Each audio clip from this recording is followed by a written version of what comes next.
Sanders, Tom Harkin, and some of the people you're going to hear from today. So we're here to talk about why we think expansion of Social Security is a good idea, why it's good for our senior citizens, why it's good for all Americans, and why young people in particular should care about it as well. So we have a great group of panelists here with us today. We've got Veghte, the Research Director at Social Security Works. We have Vallas, the Deputy Director of Government Affairs at the National Organization of Social Security. He's not here? No, that's me, but I'm the Associate Director for Poverty to Prosperity at the Center for American Progress. Okay, so you were previously... It's a brand new job, brand Brand new. new. Wow, You okay. are not So you're behind a the cat. times. Yes. Great. Well, that's great. It's so new that we should actually give her a round of applause So new that no one told you. on the new You gig. can all congratulate her on LinkedIn to her new position. Well, congratulations on being a cat. We also have Beth Scott. Now, hopefully we have your job right. She's Regulatory Affairs Manager at the American Association of University Women. And we have Lawson, the Executive Director at Social Security Works. And he's going to start off tonight and tell us what we're going to be talking about tonight. Great. And Omid, first want to thank you and everything that you've done for pulling this together. We were on the radio together a couple weeks ago, actually. It was a really good discussion. And I'm going to ask for everybody to answer one question for us, if you are willing. I'm going to pass this around in some pens. Just one simple question on this side, and I'm going to ask you to not answer the stuff on the other side until after. But if you can just answer the stuff on the front. And we really want to have a discussion with folks, so we're hoping that you have questions that you can bring. And we've got a really fantastic panel here, and we're going to keep it not boring. Or we're going to attempt to keep it not boring. Y'all will be the judge of that, okay? To start off on the not boring run is Veghte, our research director, who's going to go through some of the challenges and solutions to the millennial retirement security issue. Okay. So I will use the microphone so that because we are taping this or streaming it, so that people who aren't in the room can also hear. I encourage you all to interrupt at any time. This is should be an interactive forum. It's hard to learn anything new if you can't ask questions. So I don't wait till the end to ask questions. If anything is not clear, please feel free to just interrupt. You don't even have to raise your hand. Just go ahead and shout out. So the three things I want to cover. First of all, challenges to millennial retirement security. Then how does Social Security work? And finally, will Social Security be there for millennials? Could you go to the next? So the trend that you may be aware of over the last 30 years, I mean, it used to be that for a lot of our parents and grandparents that they had a pension. Pensions were widely negotiated after World War II by unions, but also in the public sector.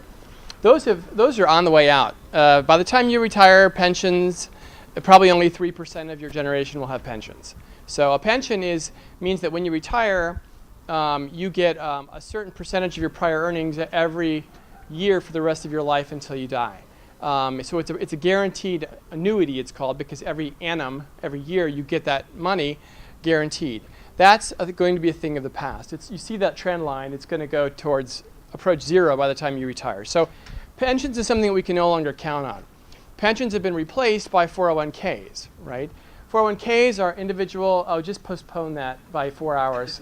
Click on the arrow and go 4 hours. Yeah, there you go. And just postpone it. Yeah.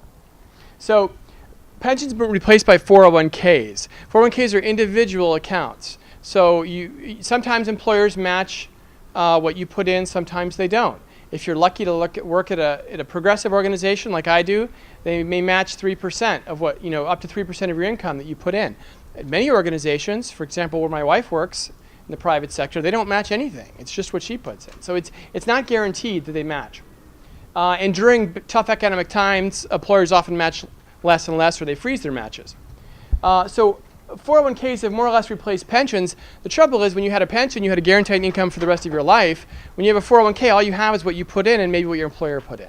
So it's a much riskier thing, and the risk is totally on you. It's not on the employer. So next slide, please.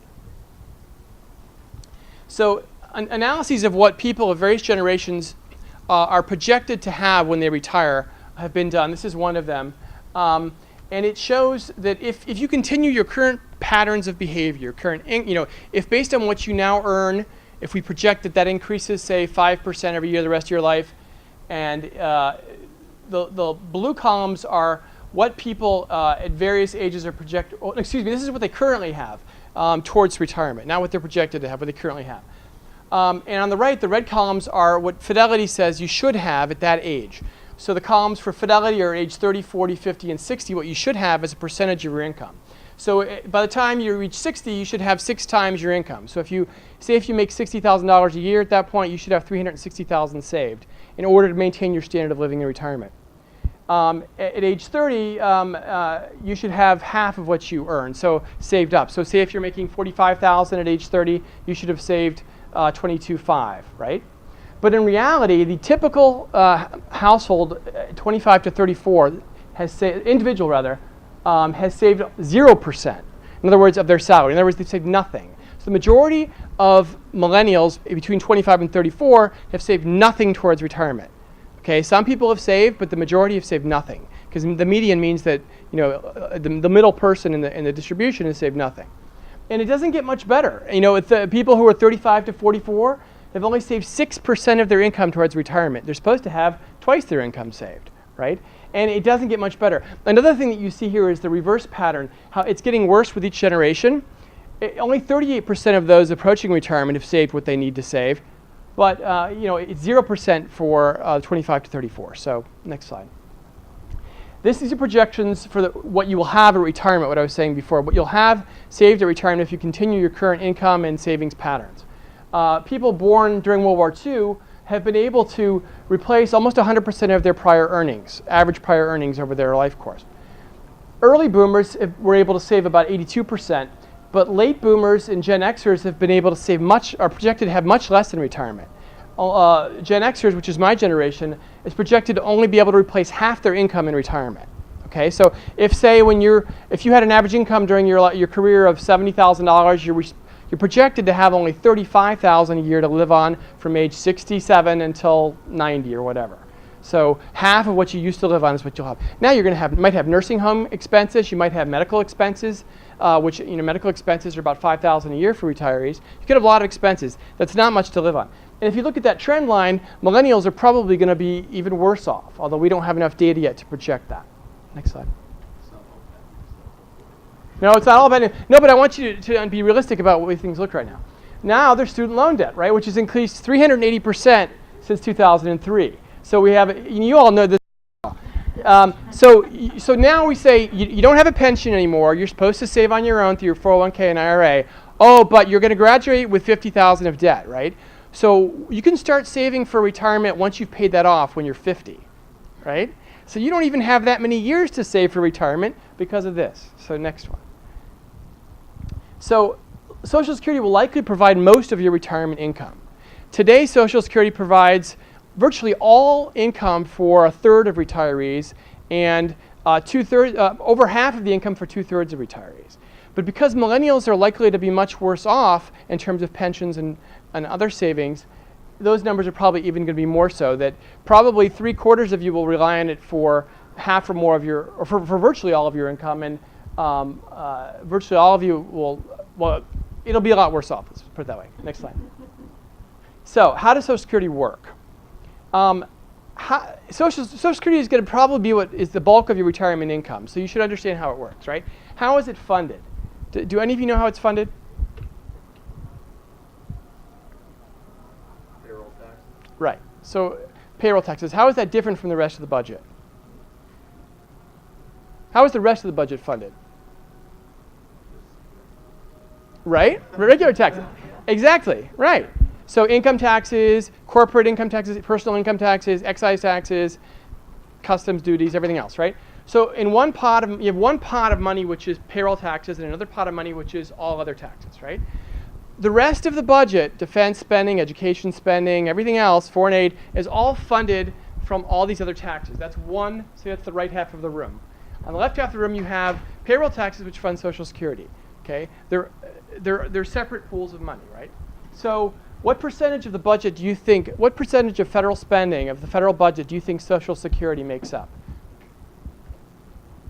Take a guess today. Have a ringer do it. Melissa? No, someone else take. Zero, right? Zero. That's not fair. She knows this too well. 0%, right? Because you have two separate pots of money, right? The federal budget's over here. It's funded by every kind of tax except payroll taxes. On the other side of the room, you've got Social Security. It's funded out of payroll taxes, right? So you put money into that bucket, and then when you retire, you take money out of that bucket. It's a separate bucket. The people over here, the rest of the federal budget, education, with high schools, colleges, universities. High schools, colleges, universities. The Defense Department, they cannot take money out of that bucket. By law, they cannot get their greedy fingers in that bucket because FDR put a wall up between Social Security and the rest of the budget. So there are a lot of people who want to cut Social Security because they don't want to pay their fair share of taxes, or because they want all Social Security savings to go through Wall Street so that they can make money off of it. And so they tell you, oh, Social Security, we have to cut Social Security because it adds to the deficit. It's completely untrue. It has nothing to do with the budget, so it has nothing to do with the deficit, nothing to do with the debt. It's never added a penny to the debt. I'm sure other speakers will get into that, but next slide. So, why is Social Security more effective than individual accounts? Okay, we already talked about how individual accounts have been an utter failure in terms of preparing all generations for retirement. They've really gotten you only a small percentage of the way towards what you would need. Why is Social Security better? Because first of all, it's mandatory and universal. So it's 93% of people are covered by it roughly. And it's from the first job on, that first pizza delivery job you had in high school, you were paying Social Security payroll taxes out of your paycheck. So rather than waiting till you're 50 to start to pay in, when you can afford to, you're paying in all the time, automatically from age 18 on, and you don't even think about it. Okay? And granted, you may not be working now in college. I know some of you are, some of you aren't, but even if you don't start working until you're 23 or 21 or whatever, you're going to pay from that age till retirement. Whereas a lot of people don't start putting money to their 401k or IRA until they're in their 40s. So that's a huge advantage. There's no leakage. With 401ks, every time you change jobs, you have the opportunity to cash out that 401k, to go take a vacation, to put the money towards a house, to buy your wife's wedding ring. Believe me, that was tempting for me. I got married a couple years ago, and it would have been tempting to get one more diamond in that ring by cashing in a 401k. But it's a stupid thing to do. But with Social Security, you don't even face that choice, right? You can't do it. So it never leaks out. It pools risk. So all the money goes into the trust fund, and it's invested in treasury bonds. So it's not like, I'm there at my computer at 11 at night, exhausted from a day of work, trying to outsmart financial investors on Wall Street and outperform the market. That's a loser's game. It used to be 30 years ago, maybe you had a chance of doing that if you educated yourself. But now it's so professionalized with computers driving trading and so forth. As an individual, we all have very little chance of outsmarting the market. And so with Social Security, you don't have to worry about that. Not to mention timing risk and all the rest. No one's taking 30% fees out of the money that you're putting into Social Security, right? 401k plans and IRAs, the management fees on those plans are up to 30% of what you put in. It's a huge cost that you don't have with Social Security. Social Security's administrative expenses are less than 1%, so there's none of that leakage. And it's guaranteed lifetime security for you, not just in retirement, but if you have a bad accident at age 30, you get hit by a bus and you have a wife and 2 kids, they are taken care of until the kids are 18, until when your wife, when she turns 65, she would get your pension. Whereas if you have a 401k that has $12,000 in it when you're 30 years old and you get hit by a bus, that they have $12,000 to live on the rest of their life, right? So Social Security is more intelligent. It's a more intelligent way to insure against the kind of risks that we all face. Next slide. So will it be there for millennials? Let me give you some facts on financing of Social Security, because you've heard a lot of scare talk, right? Over the next 20 years, Social Security is 100% funded. It's got enough money in that bucket there to pay everyone's benefits for 20 years. Over the next 25 years, it's 96% funded. Over the next 50 years, it's 88% funded. Over the next 75 years, it's 84% funded. So it's a small shortfall over the next 75 years. We have to put 16% more into that bucket to make sure it's there for us when millennials retire, or the generation that follows millennials. That's not that hard to do. If we raise right now people pay payroll taxes only on their first $117,000 of income. If you scrap the cap, we would solve that problem. Next slide. So essentially, Social Security will be there if millennials pay attention to this debate and fight for it. It's a political choice. we have an increasing polarization of our political system now where a few very wealthy people control Congress to a large extent, right? And they've funded a massive campaign to make people believe that we have to cut Social Security. But it's a political choice. The program's there now. It will continue to be there unless it gets eliminated or cut back or privatized. So it's a political question whether it will be there. It's not a financial question because the money is there. Okay, next slide. Is that it? That's it. Thank you very much.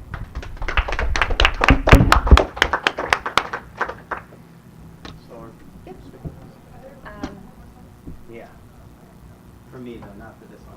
So I am. Would it be better if I stood for the camera, or Yeah. I guess if people can actually see me too?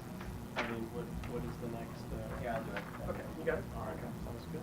Thank you so much. Sure. I'm gonna come stand over here, so I'm not doing theater in front of the slide. I'll switch.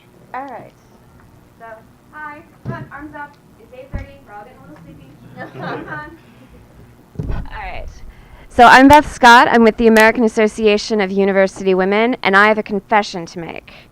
I am from a family of people who worked in Social Security. My father worked there for 42 years. I don't want everyone seeing all my. Oh, I'll stand in front of it here. My sister-in-law works there now, and up until about, I would say 6, 7, 8 years ago, I didn't actually know Social Security wasn't just for people retiring. Because that's what you think of. You're like, oh, he's 62, he's 67. This is not me at all. So it's just, that's not what we think of for Social Security. So I'm going to talk a little bit about the other things about Social Security beyond retirement, and also why it's so important to millennials, to women, and why it's so important to fight for it. So I may be going over some of the same ground. And again, just like Ben said, if you have any questions, throw them out. So again, I'm with the American Association of University Women. We are not just university professors, which is what the name makes you think. We're an association of men and women who have associate's degrees or equivalent from accredited American universities. So all of you, when you graduate, you could be members, men and women. We're equal opportunity. Or you could also be e-student affiliate members now if you want. You can talk to me about that. So Social Security, it's something you get when you retire, but it's also something that helps people when things happen in life. We'll talk more about disability. You have access to disability payments. It also helps people when they've passed away. It helps, as you said, when you have the $12,000 payment for a one-time sum, that helps you pay for funeral costs, but it doesn't help you pay for the children's tuition or pay for the heater in 3 summers when you still don't have that income. So it really is important because it's the most successful anti-poverty program we've had in this country. It keeps millions of people, particularly women, out of poverty. And just some statistics, and I promise that you don't have to memorize these or have a test. So how many percent of people do you think over age 65, how many women do you think would be in poverty without Social Security? Like, these are millions of women. What percentage of them do you think would be in poverty without Social Security? I'll take any number. Yes. Yes. Is it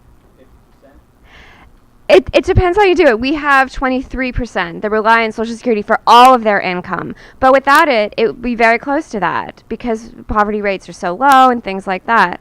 So it's important to help people, keep mind and body alive and to feed themselves and to actually live lives of dignity. And and as I said before, it's really important to women too. So I think we're going to continue the bad news. Who here has heard of the gender pay gap? Yay. I know, speaking of good news, this is welcome as a skunk at a picnic. But it's the idea that women, when all factors are otherwise equal, are paid less than men. And the organization I work for, AUW, has done research on this recently. We found that the gender pay gap, all things being equal, that the two of you graduate at the same time, same major, go into the same occupation, a year later you have a 7% difference in your income. And there's lots of factors in that, but a key one is gender. And that 7% stacks up over the years as you put money into Social Security, as you put money into your retirement, or even as you take time away from the workforce. That difference in wages stacks up. And women retire almost universally with less in their Social Security income than men. Even if they're working at the same rate as men, even if they're equal breadwinners in the family, that it's dual income, it is historically lower. And I'm sure you have fancy statistics for me, but I don't have the PowerPoint because it was that or other things today. So it really is important for these women and for their families. And we're talking about ways to expand Social Security. There are great ideas for actually how to serve women. A lot of women and men now increasingly take time out of the workforce to do child care or provide care for their older parents. And there's a proposal being floated by some of the organizations here that would essentially give child care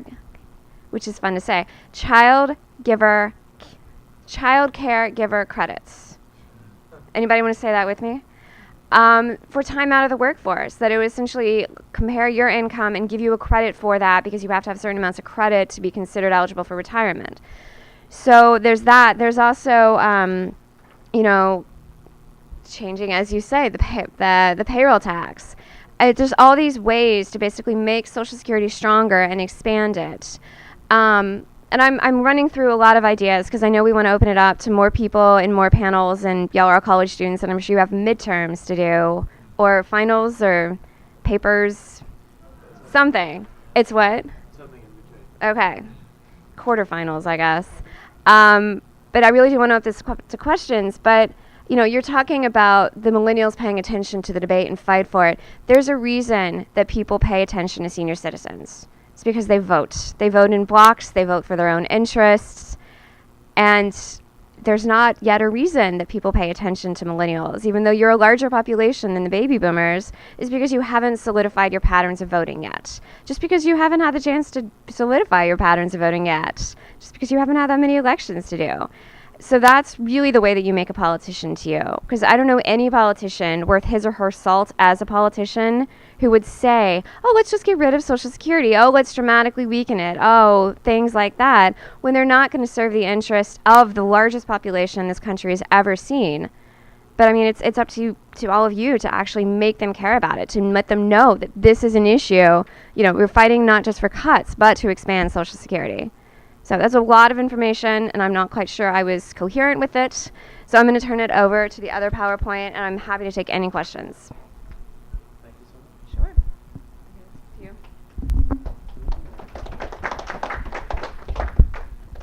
Troy, I'm going to have a PowerPoint. I think we've got a lot of data that we just went through, and I want to actually just present one thing, which is called "A Stick of Gum is Bankrupting the Economy." Now, where this comes from is I was actually debating a Heritage Foundation. Just keep it on there. I was debating a Heritage Foundation speaker, and do that one. Yeah. Perfect. And since I don't play super fair against people who are not fair at all in the way that they present things, what I did is I went onto their website and I took her presentation, which was on the website, and then I changed it, and then I presented it, and then she was left without actually her presentation because I debunked it before she went. Because the Heritage Foundation is one of these billionaire-funded attack arms that is just there to convince people of things that are not true. I'm going to cruise through some of this because it's actually, I just want to do this one thing and then move it along. So this is how the Heritage Foundation puts all of their stuff, right? So I say the first thing you've got to do if you want to destroy Social Security is never talk about Social Security. Never talk about Social Security because everyone loves Social Security. Red states, blue states, purple states, Tea Party militia type folks. We polled them. They love Social Security. So you never say Social Security. What you do is you say entitlement spending will nearly double by 2050. and then you go, look at this. Let me put a scary red line on that. That goes straight up. That scary red line is bankrupting this nation. Entitlement spending will bankrupt this nation. Right? Scary red line. This is her PowerPoint. All I did was I took out Medicare and Medicaid for this slide, and then I put just Social Security here. And then I put the scary red line on top of it. And what you see is it's far less scary, right? Because it's actually Social Security, as Ben pointed out in all of the data, is incredibly fiscally sound. It is a dedicated revenue stream that we pay into, we earn. It's our Social Security system. We own it. That is the picture of affordability. And look at the date, till 2050. I mean, Google didn't exist 13 years ago. Facebook didn't exist, 7 years ago now? Something around there? 1995, the first PlayStation was invented, PlayStation 1. That is the same length of time, for the better, forever. Yay, video games. That is the same amount of time as to 2033, which is the number that they'll always say is this shocking number. And I'm going to just a little bit of why it's not that shocking. But you look at this and you say all the developments that can happen in that time. I'm the hopeful one on this. We all are, but I want to say things get better. You look at historical trends and actually things get better. Between now and 2050, we're going to have technological advances. We're going to continue, hopefully we'll get a rational, comprehensive immigration system, but we'll continue having immigration to this country. We'll keep generating new ideas. We'll keep generating new business. The entrepreneurial spirit in America is basically unconquerable. So I'm not that worried. And that is a picture of affordability. That is a choice. A flat line is a choice. Is this the type of nation that we want to live in? A nation where, before Social Security, 50% of seniors lived in poverty, 1 in 2. After Social Security, it's the same rate as the general population. Is that a little unfair, though? Because all I did was remove 2 big things, right? Isn't that a little bit unfair? In point of fact, not at all. Because the blue line, which is the same one you saw, that's Social Security. Now that red line is total healthcare costs projected out to 2050. Total healthcare costs, not Medicare and Medicaid costs, but total healthcare costs. And in fact, if you superimpose the scary red line over the total healthcare costs, you see that is the scary red line. Total healthcare costs in America is what's driving the entirety of any long-term deficit and debt situation that exists. If this is a case where America it really doesn't want to be in the first place. That black dotted line at the top is America's total spending on healthcare per capita on the left and as a percentage of GDP on the right, and the rest of those are all the other rich countries, all the other OECD countries. You can see we're not just a little bit out front, we're way out front. And in fact, if we could get to just the next line down, we don't have to get to the bottom of it or the middle of it, just to the next line down, there would be no scary red line. There would be no long-term deficit and debt crisis that they're always touting. So, what does this have to do with Social Security? It's a really good question. This is where Linda can back me up on this, that everyone who works at Social Security Works has to get this presentation so they understand how a stick of gum is bankrupting the nation. That blue line is the price of a stick of gum as a percentage of GDP projected out to 2050. Obviously not that high. That is the total healthcare costs as a percentage of GDP projected out to 2050. That is a stick of gum and total healthcare costs projected as a percentage of GDP out to 2050. Now, if we just say a stick of gum plus healthcare costs is entitlements, then entitlements are bankrupting the nation. We have to cut the price of a stick of gum because otherwise we will all go bankrupt. It's kind of a joke, but it's also really serious because this stuff permeates through organs like the Heritage Foundation and a whole bunch of others. They are really good at working the media so that the media starts buying into this idea that there is an entitlements crisis. And this is a study by Media Matters. I can get the slides to anybody who wants them to. This is a study done by Media Matters that shows that 70% of the news on reporting on Social Security only says there's one solution only, cutting benefits, right? So it doesn't even say cutting benefits and raising revenue. The only solution is cutting benefits. I'm going to end on this one with a couple notes, but I'm going to leave that as a mystery till the very end. That's before Social Security. It's something that I bet you everybody knows, but you won't be able to guess. I want to just say a couple words specifically to millennials on this. All of the times you hear in the debate about cuts to Social Security, about having to get this spending under control, and they're going to do it for the young people, right? Haven't you all seen how many times, how many concerned citizens there are who are fighting for you all? Right? On TV, they're arguing they're going to cut Social Security for young people. Abby Huntsman, the granddaughter of a billionaire, daughter of a millionaire, handed everything to her on a silver platter. I'm just saying, Abby Huntsman just took to her show, which was handed to her, to say that for young people, we have to cut Social Security. I want everyone to just remember this thing. Have they ever proposed you paying less into Social Security? Have you ever heard that one time? No. All they propose is that you get less out. That is not doing something for you. That's doing something to you. That is cutting your benefits. That's what the debate is about right now. It's funny because people think of Social Security as a seniors issue, so they think, oh, well, this only affects seniors. Almost all the proposals that are out there, I actually have one here. I'll go back to the mysterious slide before, don't worry.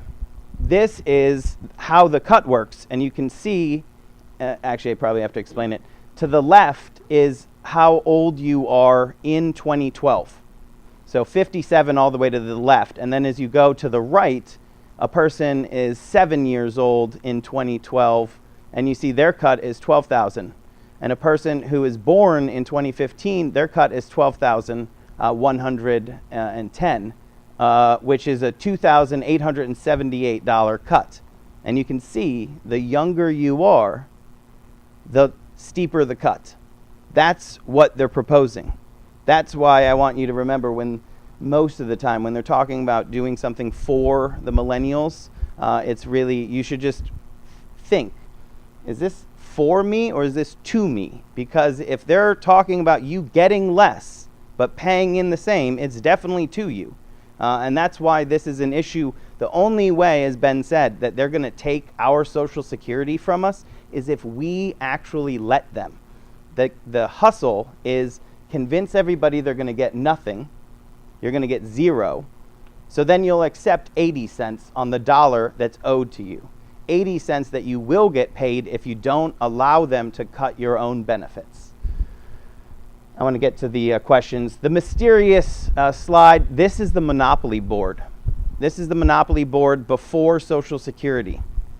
And you can't really read it, but right in the left-hand corner, that is the poorhouse. There were poorhouses in every state in the Union except for New Mexico. I don't know why. I think it's because there weren't that many people there, but every state in the Union had a poorhouse except for New Mexico. A poorhouse was where you ended your life if you exhausted your savings, if you outlived your network of support who could care for you. The majority of people in poorhouses worked their entire lives. They worked. This is not a place, the majority of people work their entire lives. A large percentage of them were women, because women live longer than men. Women were more prone to outlive their support networks and their savings. A poorhouse, they locked the doors at night. This is not a place that you can come and go as you please. It's a debtor's prison. It's the American concept of debtor's prison. Social Security went into existence. The poorhouses disappeared across the country. I bet you most people don't even have a concept of a poorhouse because we eradicated the memory of them. And do you know what that square on Monopoly boards is now?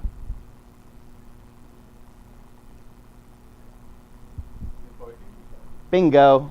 Free parking. From the poorhouse to free parking. That's what Social Security did for all of us. And Social Security is really ours, so yay us, we did that together. I'm going to turn it over to Rebecca. Yes. You magically figured out where they were. Thank you. I'm going to sit, if that's okay. It's been a long week. If I talk into this, that's going to do me. Yes, okay. Okay. While he's pulling up my slides, I will entertain you with song and dance. My name is Rebecca Vallas. I, until recently, was what I was introduced as.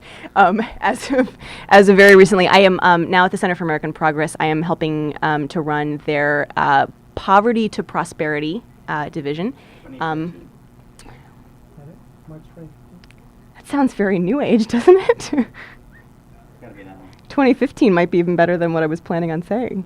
Future. It's the future. This is what Social Security is gonna look like. That looks good to me. Yep, let's do it. Advance it. Cool.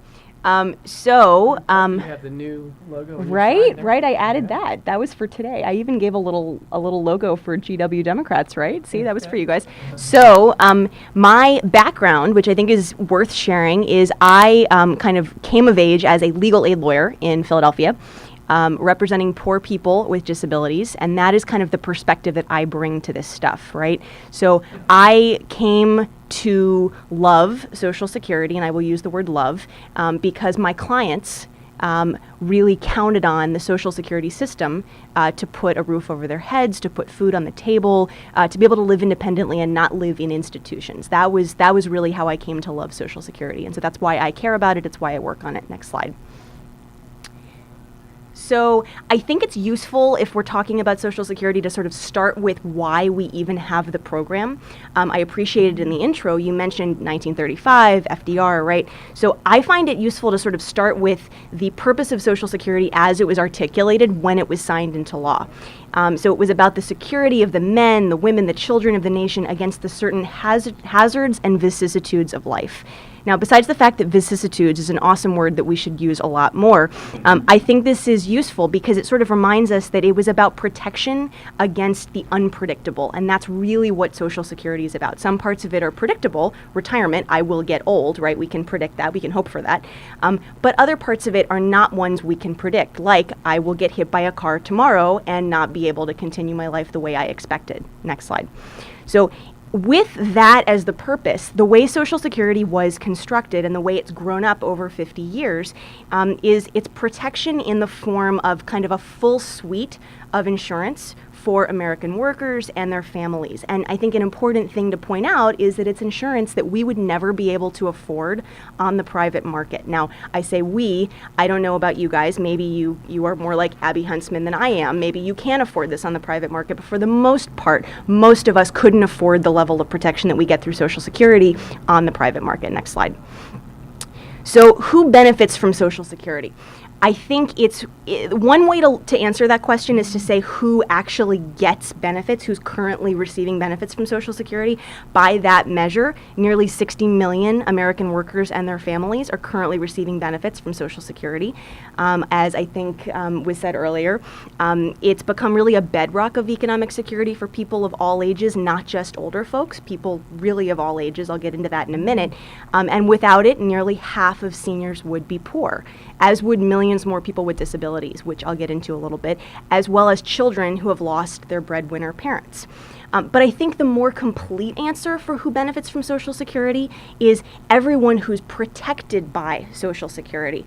And that's especially the case, I think, when it comes to Social Security disability and survivor's benefits, given that you never know when you might lose a breadwinner parent or spouse, or when you might face disability, injury, or illness. Now, putting that reality in stark numerical terms for this room, and I can say this as an us because it turns out I'm a millennial, a 20-year-old today has a 1 in 4 chance, 1 in 4, of facing disability before reaching the full retirement age of 67.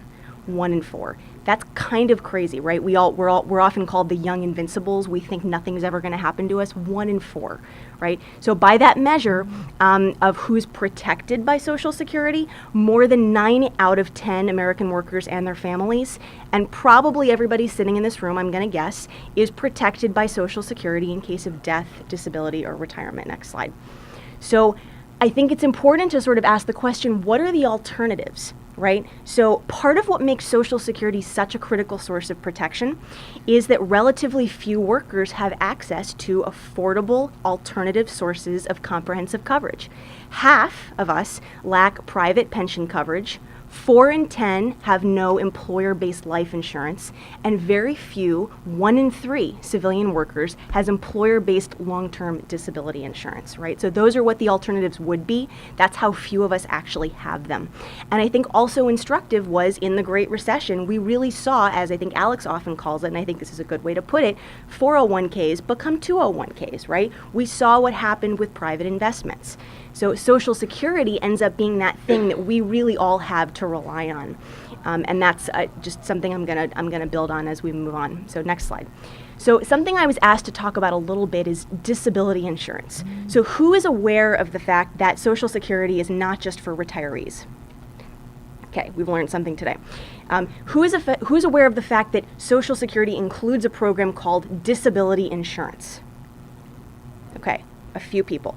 I appreciate the honesty. I've got a no in the front row, right? So I was asked to zoom in for a little bit on Social Security disability insurance, and I think that's important to do because A, a lot of people don't know it exists, and B, a lot of the people who do know it exists only know things that aren't true about it. So I'm just going to say that honestly, right, as someone who works on this a lot. So Social Security disability insurance is a core component of our Social Security system, which, as I showed in that slide about a suite of insurance products, it really is a system. So who receives Social Security disability insurance, which I will, for purposes of shortening the number of syllables I uttered today, call DI? Who receives DI? So we've got 56 million, which is about 1 in 5 Americans who live with disabilities. Now, 38 million, who about 1 in 10 live with severe disabilities. Just those individuals who actually have the most significant, most severe disabilities, illnesses, injuries qualify for DI. So that's my, not quite to scale, but pretty close circles comparing those numbers. Next slide. To qualify for Social Security disability insurance or DI, you have to be unable to engage in what's called substantial gainful activity. That basically means that because of a medically determinable impairment, either physical, mental, maybe both, which is expected to last 12 months or result in death, you really can't do any work on a full-time basis. That's basically what the definition of disability is in this country. And it's actually incredibly strict. According to the OECD, the Organization for Economic Cooperation and Development, we have the strictest, harshest definition of disability in the entire developed world. The only country that has a stricter standard is Korea. Okay, so that's how strict our definition is. That is how disabled you have to be to get benefits in this country under Social Security. By design, we actually have a 5-month waiting period, so it's not just that you have to be really, really disabled, you also have to wait, right? So that's how we've constructed the system in our country. And it's not just about can you do the job that you were doing before, can you do any of the other jobs you did before, it's about can you do any jobs in the entire national economy on a full-time basis. That is what we ask in this country before you can get benefits. Okay, next slide. So who actually gets benefits? Here's just a smattering. It's a really diverse group, right? I'm not going to go into serious detail on this, but it ranges from people with severe illnesses like heart disease, end-stage renal failure, cancer, multiple sclerosis, emphysema, on and on and on. Intellectual disabilities, severe mental illness, schizophrenia, debilitating depression. It's a wide range. Next slide. It's people who are in really poor health. It's people who are in worsening health. It's people who are terminally ill. A really, really staggering statistic to me that sums it up is 1 in 5 male and nearly 1 in 6 female beneficiaries of DI die within 5 years of getting benefits. That is how sick a lot of these people are. Next slide. And beneficiaries are more than 3 times more likely to die than other people their age. That is how sick these people are. Next slide. Now, it's not all people who are old, right? It's not all people who are even close to retirement age. Nearly a third of beneficiaries are between 31 and 49. I think that's something that a lot of people don't know. And as I said before, but I think is worth reiterating, a 20-year-old today has a 1 in 4 chance of becoming disabled and needing these benefits before you reach the Social Security retirement age. So it's here for you to protect you until you get to that point at which you actually have a planned retirement. Next slide. Benefits are incredibly modest. I think if you watch Fox News, you probably think people are sitting on their couches eating bonbons and leading the good life while they get Social Security disability. That's not the case. The average disabled worker benefit is actually just $11.46 per month. Half of people get less than that.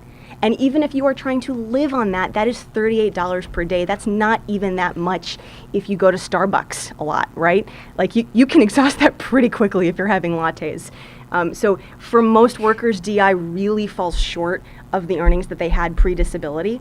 But that being said, next slide, they are incredibly vital to economic security. So it isn't as much as you made before you became disabled, which you didn't plan for, but it is hugely vital in terms of replacing income that you had so that you can actually put a roof over your head, put food on the table. Makes up the majority of income for over 70% of beneficiaries, makes up over 90% of income for nearly half of beneficiaries, and it plays a huge role in reducing poverty among people with disabilities. Next slide. More on poverty. Next slide. Okay. I've sort of discussed the purposes and effects of DI, right?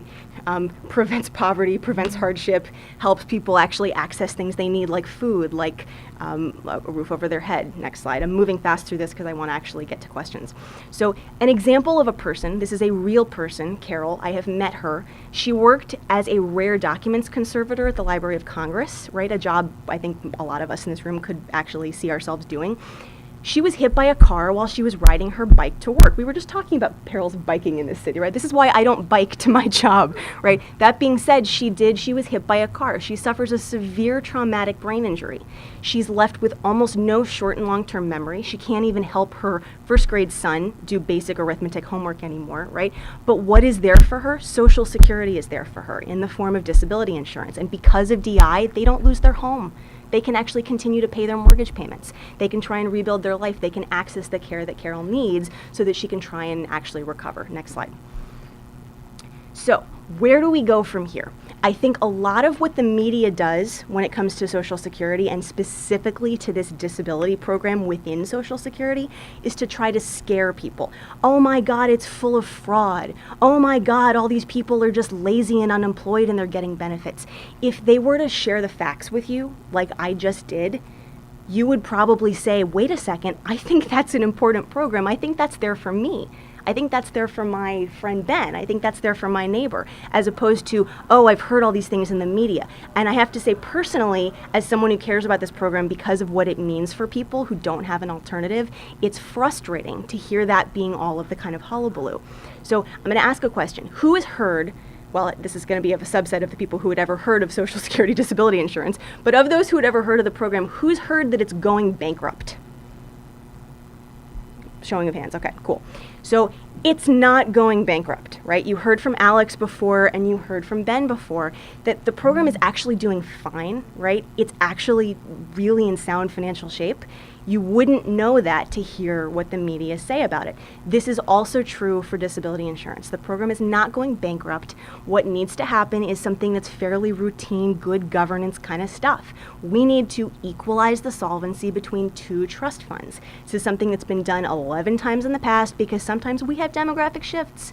We've got more people who need benefits from the old age survivors chunk of funding, or we've got more people who need funding or need benefits from the disability trust fund. This has happened 11 times in the past, equally in both directions. We've hit up on another one of those times, and that's just what Congress needs to do, and yet we're hearing all this kind of hullabaloo in the media about crisis, right?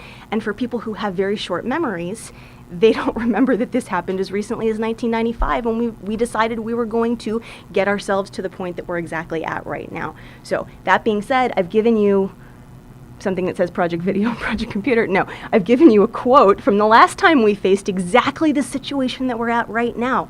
And here was the Commissioner of Social Security. I love this quote. "I see little merit in doing anything less than financing these two trust funds on approximately equal terms. But the most important part, of course, is to maintain confidence in the Social Security system as a whole. It is damaging to have news stories about DI running out of money in 2 years." This is 1993. We know it won't be allowed to happen, but some opponents of Social Security have a heyday with this kind of news story. Sound familiar? I think it does. Next slide. So what is the future, right? We started to talk a little bit about options that we have, right? So this is actually polling data from a national survey that was done by the National Academy of Social Insurance. So it was asking the question of what do you, as taxpayers of all ages, and they actually included millennials in this survey, want to do to make sure that Social Security is there for us?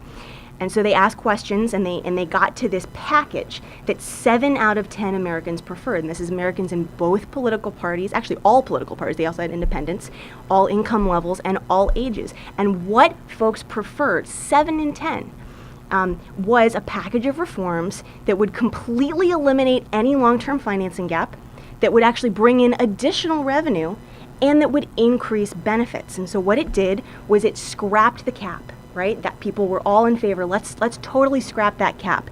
We think everyone, millionaires, billionaires, everyone should pay their fair share. We shouldn't have people who are paying January 1st, January 2nd, and then no other days for the rest of the year. We should have them paying in all year, just like the rest of us sitting in this room, right? That was number one. Number two was let's modestly and gradually raise that payroll tax rate, because you know what? We can afford to pay, as a person making $50,000 a year, 50 cents more out of every paycheck, right? I can afford that because to me it's worth it to have something I can retire on and that protects me in case I don't make it to retirement. We can actually make benefits more adequate by making them more accurately reflect the cost of living. That's called the COLA, right? The opposite of the chain CPI, which we started this conversation with, which would not more accurately raise your cost of living. And lastly, let's protect people who are low-wage workers, right? There's something called the special minimum benefit. Let's raise that so that if you're a low-wage worker your whole life paying in, you don't have to retire in poverty. So this was the package that across the political spectrum, across ages, across incomes, people said they wanted. So question to you, why don't we hear this in the media? Why don't we hear this in Washington? What is going on with the gap? Why do we only hear about cuts? So I'm going to close with 5 statements about why millennials should give a shit. I just said that. I hope that's okay on your radio show. Number 1. New era. Excellent. Thank you. Have me back anytime. So number 1, we will need it, as Ben said, likely even more than our parents do, right? And this is just based on having declining share of pensions and other kinds of alternatives to rely on, right? So Social Security is going to be even more important for us when we retire. Number 2, it's going to be there for us unless we let the conservative attacks undermine the system and result in cuts, right? So why let that happen? Why not just actually rely on facts and what we know and say, wait a second, we don't want those conservative attacks to undermine the system. We know it's going to be there for us. Let's do what we have to do to shore it up. Number 3, as we've talked about, it benefits Americans of all ages, including, get this, 3.5 million millennials today, right? It's not just about old people. It's about people of all ages. It's also about more than 1 million kids. Okay, number 4, keeps our parents from being our roommates, right? We're going to cut Social Security so they can't afford to live on their own. What are they going to do? They're going to move back in with us, right? That's what's going to happen. Okay, number 5.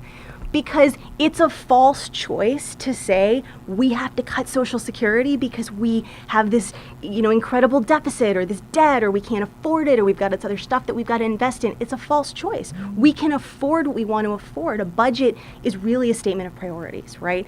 You saw the graph from Alex. We don't have a scary red line that looks like that. We have a pretty stable, not scary red line, right? So we can afford what we want to afford. So don't let people set up that false choice. So that's all I got.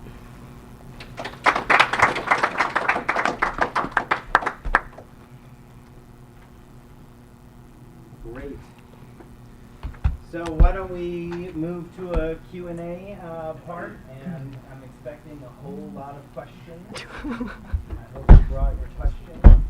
Class participation is 30% of your grade. Does anyone have any questions? I'm going to call on my ringers pretty soon. Melissa, do you have a question? I'll get it started. Ben, can you talk more about the link between the future retirement crisis and the student loan debt, and how that's going to impact people's overall budget and retirement? Sure. Well, if you rely on the 401k and the IRA system, pensions are disappearing. So really, all you have now is Social Security and then the 401k IRA system. If you're relying on that system, all the money that you can put into your IRA or 401k is your disposable income. So after you've paid your rent or a mortgage payment as you get older, if you're lucky, and after you've paid for groceries and you've paid your student loan payments and whatever money you need to get by in terms of like going out on the weekends or whatever money you have left over is what you put in. And if student loan payments are so high now, a lot of people are paying $2,000 a month if you get a law degree or a medical degree. A lot of other people who don't do graduate degrees are paying $1,000 a month. You may only have $1,300 of disposable income after you've paid all your bills. If your $1,000 of that goes to student loans, you may only have $300 left over, and you may want to put that towards a vacation or something. So the reality is you're probably not going to have a lot of money because of all of the high student loan debt, you're probably not going to have a lot of money to put into a 401k or an IRA. So, and because you don't have to put that money in, it tends to get pushed off until you've paid off your student loan debt, until maybe your mid-40s or something like that, which is far too late to save for retirement. So it's just not a very reliable system for retirement. Does anyone else have a question? When you were talking about the stick of gum, and I think the numbers you had kind of for the projection for the shortfall was like Social Security. I think it was 88% around there. I know that there was a lot of conflation between like all entitlement spending in general and Social Security, but sometimes you'll see numbers that are a lot worse for the trust fall, just for Social Security itself. I was wondering if you kind of have if you know where you get those two different numbers from, or why they're so drastically different, if it's just... There is only one number, and I think I'm getting your question. In 2033, the trust fund for Social Security is projected right now to be exhausted, right? So from now to 2033, if we change nothing, the trust fund is projected to be exhausted. And that's due to the very predictable retirement of the baby boomers, right? Which is why the baby boomers in 1983 started paying in extra, basically to pre-fund their retirement. I'm not going to go through all the math. I'm going to state something, and then afterwards you can all ask me the questions, and Ben can correct me. It's a very wonky answer. But this is the dirty secret of the people who want to cut Social Security. Actually, there's two parts. One, they say, it's a crisis. In 25 years, benefits are going to go down by 22%. We must immediately cut benefits by 22%. And you're like, that's not a solution. That's just the problem now instead of in 25 years. And you might think, well, that's just kind of like a silly thing. It is stupid. That's obviously not a solution. But there's another thing there. What they don't want to talk about is the fact that this is all the good news. If you look at the data and you say, okay, well, how much are salaries going to increase based on how much have salaries increased before? We have pretty good data showing how much salaries are going to increase. And since our Social Security benefits are actually pegged to that, in 2033, the promised benefits, if we do nothing, and they fall to 88%, they fall 22%, that's higher than 100% of benefits today. So 88% of benefits in 2033 is higher than 100% of benefits today. And again, let me jump in and add something to that too, which is that the trust fund exhausting sounds like a bad thing, but it's actually not a scary thing at all. The only reason the trust fund is the extra money that we put aside for the baby boom generation. So over the last 30 years ago, the actuaries back in 1983, they said, well, we have this one generation that's going to all retire at the same time. We need extra money for that. So baby boomers, my parents, your parents, or whatever, were asked to pay more in over the last 30 years. So they raised payroll taxes on them. They paid more in over the last 30 years so that as they retired, that money would be there in the trust fund as extra money to pay for their retirement. The baby boom finishes its retirement in 2035. So that's why the trust fund is empty in 2035. But the trust fund is not necessary for Social Security at all. Okay, Social Security takes in $800 billion a year because we all pay in every 2 weeks, right, out of paychecks. So the trust fund is not necessary for Social Security. Right, the trust fund is just a surplus. And just to riff with Ben, it's actually functioning exactly as it should, right? Is it 6 times in the history of Social Security the trust fund has grown and then been exhausted? Because the purpose of the trust fund is actually to create those buffers for demographic shifts. Change, right. And the basics, there's only one set of facts, which is that over the next 75 years, Social Security is at 84% funded, okay? So that's the shortfall over 75 years. It's not a big shortfall. Which is also what we were talking about, expanding Social Security. So to me, I'll bring it back to Abby Huntsman. It's not surprising to me that a daughter of a millionaire, granddaughter of a billionaire, friend of other billionaires like Pete Peterson never actually worry about the deficit in terms of raising their own taxes, right? Or the carried interest loophole so they don't have to pay any taxes on some of their income, or they pay on average less than, say, their personal assistant who carries their BlackBerry for them, or something like that. They never do that, and they definitely, the MSNBC, they never reported on the Congressional Progressive Caucus's budget, which actually decreases the deficit massively, more than Paul Ryan's will most likely when it's released on April Fool's Day. He's releasing it on April Fool's Day. Yes. So, is worth pointing out, right, is, and I alluded to this without actually giving the primer because, we're all trying to move fast through previously constructed slide decks, right? So I think something that's worth saying is, we were talking about payroll taxes, right? And we talked about scrapping the cap. We talked about the payroll tax cap. Let's deconstruct that for just a minute. Like you did this in your slides, but let's just do it again, right? People only actually contribute to Social Security's financing up until a certain cap.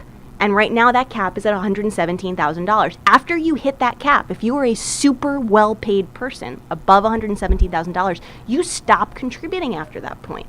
And that's the way the system works right now. So and Bill Gates hit it on January 1, 4 hours into the day. Exactly. And he'll never pay Social Security withholdings after that.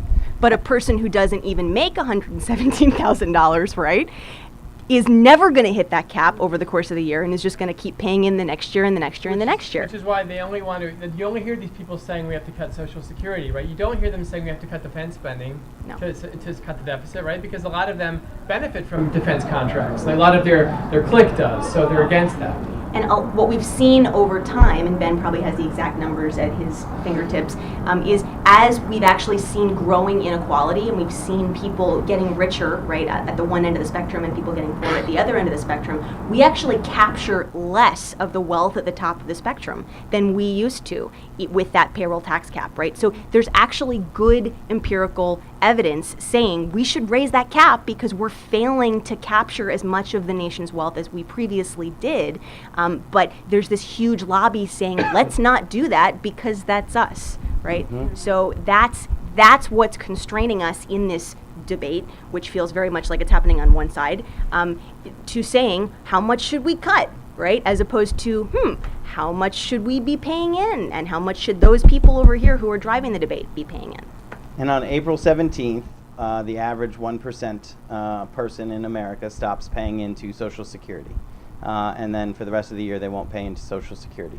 And so it's only one solution. There's multiple solutions, but one solution is just to say Abby Huntsman, Paris Hilton, they should pay in on 100% of their income, just like we all have to pay in on 100% of our income. 6.2% of 100% of their income. Yes. All year long, the vast majority of Americans pay in on their income because they never hit the cap, right? So they never reach it. The 1% reaches it in a few days. And then they won't pay in anymore. So it becomes an issue really of just tax equity, tax fairness, right? Like, do we think it's fair that people at the bottom pay in all year, and people at the top, and people in the middle pay in all year, and that people at the very, very top pay in for 1 day, 2 days. And they're the ones who want to change the system. Always, it's billionaires. Does that answer your question about the trust fund exhaustion? The thing about the salaries and the 75% in 2033, it's one of these, my favorite facts, but it's also the most complicated. And it doesn't mean we should do nothing, right? It doesn't mean we should do nothing. What it does mean is that, in fact, for millennials, doing nothing is better than the proposals that we've seen, like the Bull-Simpson. It doesn't mean we shouldn't do anything, because benefits are actually far too low. As Rebecca said in the DI program, this is not a generous benefit. This is about keeping folks from living on the street in some cases. And in retirement, it's about what kind of nation do we want? What kind of nation do we deserve? When we play by the rules, when we work hard, we pay into the system, I want it to be there for all of us, and I want it to be there more. So let's all talk about how we can expand Social Security and definitely not cut it. Are there any more questions?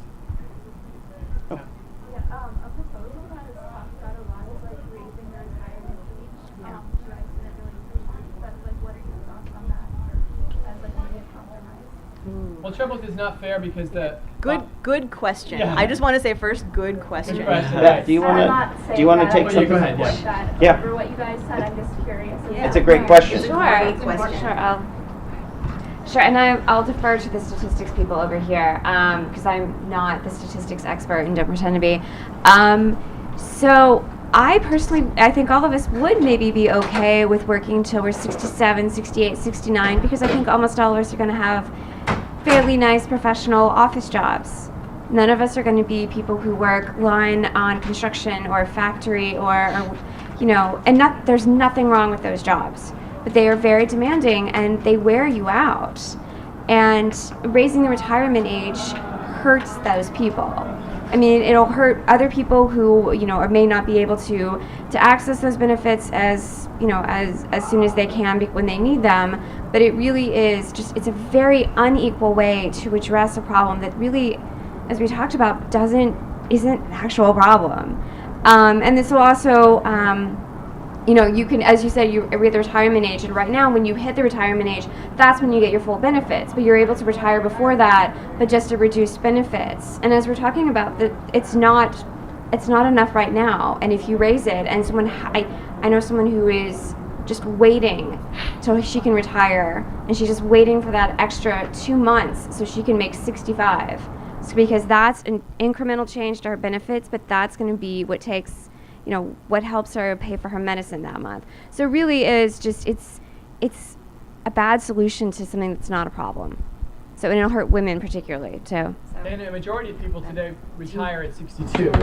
Majority of people retire at 62, and which means they take a big cut in their benefits, about a third, and their benefits are about a third lower than they would have otherwise been, and they do it because they have no other options, because they are just, you know, if you're a waitress or if you work as a nurse, my mother's husband works as a nurse in a convalescent home, taking care of people who are about to die, in a hospice, people who are about to die, and he's picking up, you know, 200-pound men and taking them to the shower every day, and he's 63, right? And you can't do that at 63, but he has to do that, because if he retires at 63 now, I mean, he'll get a major cut in his benefits. He can't afford that, so he's trying to keep working for an extra year or two. So for people who work at desk jobs to say, let's raise the retirement age for everyone because everyone can work longer, it's just not realistic.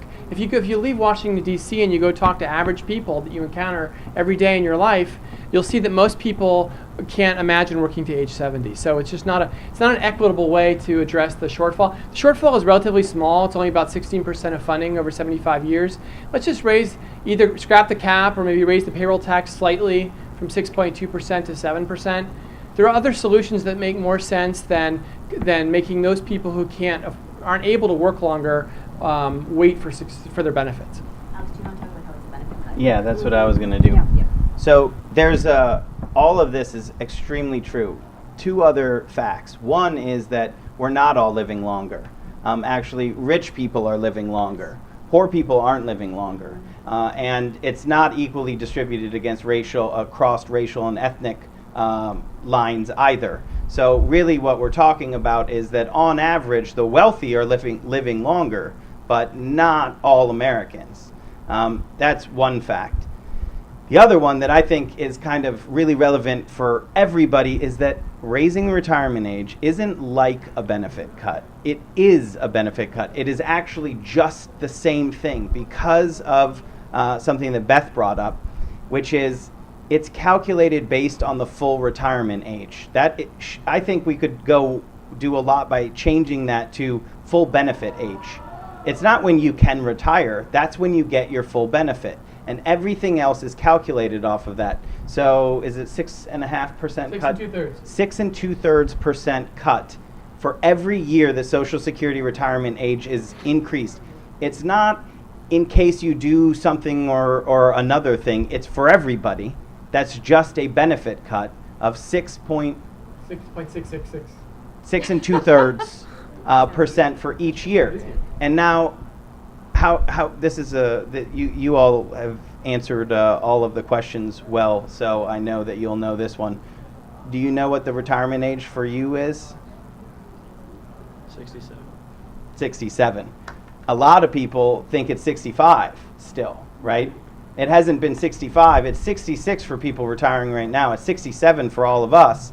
The retirement age has already gone up 2 years since 1983.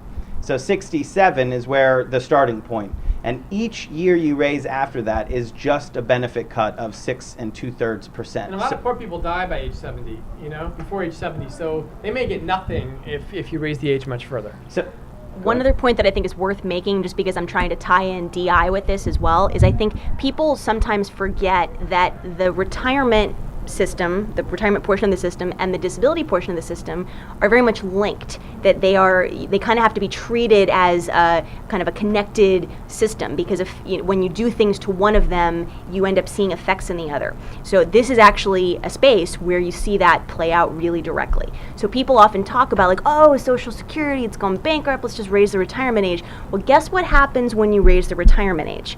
What you end up actually doing is sort of forcing people on to disability, because those people who can't make it to now whatever the new retirement age is, but they can't work anymore, they end up claiming disability insurance benefits. So what we've actually seen is, the growth that we've seen over the course of the last 3 decades in the disability portion of the system.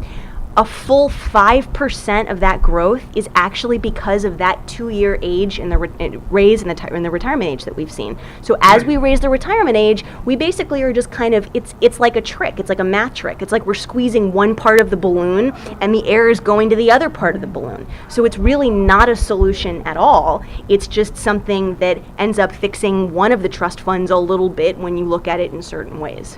but I think the key is in all of the fights, all they do is they never say Social Security, and they definitely never say, well, let's just cut your benefits.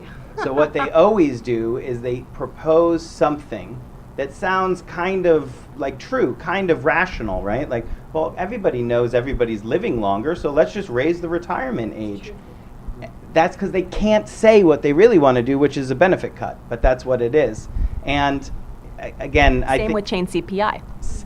Each one of them, chain CPI, that is the most wonky, esoteric policy you could come up with, and all it is a benefit cut. It's because they don't want to say, I propose a benefit cut. More questions? I was just also going to add to that, the other part is that if, say, if you're in your 50s and you lose your job, you have a much harder time getting another job that's at the same employment level. So it's another reason why it's important to make sure that the retirement age isn't raised, because the opportunities for employment aren't there. Somebody might be cobbling together a part-time job here, a part-time job there, and they still have, the Social Security is there for them on that level, or say elder care happens, people might have to cut back from full-time work to care for an aging parent or care for a young child that's sick or a grandchild. So it's there to really protect you at all these different points in your lifespan.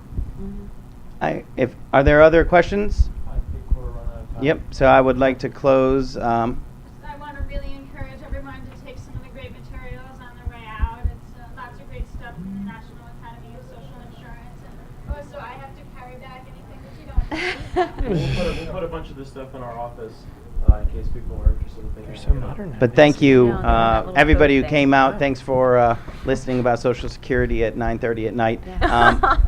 Anybody who wants more information, socialsecurityworks.org. You can find all of us, the three of us there, and all the questions, great questions, and there's more in-depth answers to those if you're interested in following up on the policies. And this card actually has information about the survey I talked about. This is great that someone brought this. This is the thing about 70% of Americans saying, let's increase benefits and let's pay for it. I think I already ruined the sample by talking too long, but if you all will flip over your one question survey and answer the question on the back on your way out, thank you very much.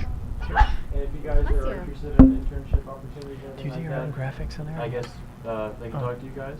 Always. Yeah. Oh, sure. Great. All right, well, thank you so much. Your Round of applause. graphics are good. Good work. You like my graphics? Yeah, did you do it yourself? Cool. What program do you use? Time, everyone. PowerPoint. I just Oh, really? did it all manually. Oh, cool. It takes a long time, but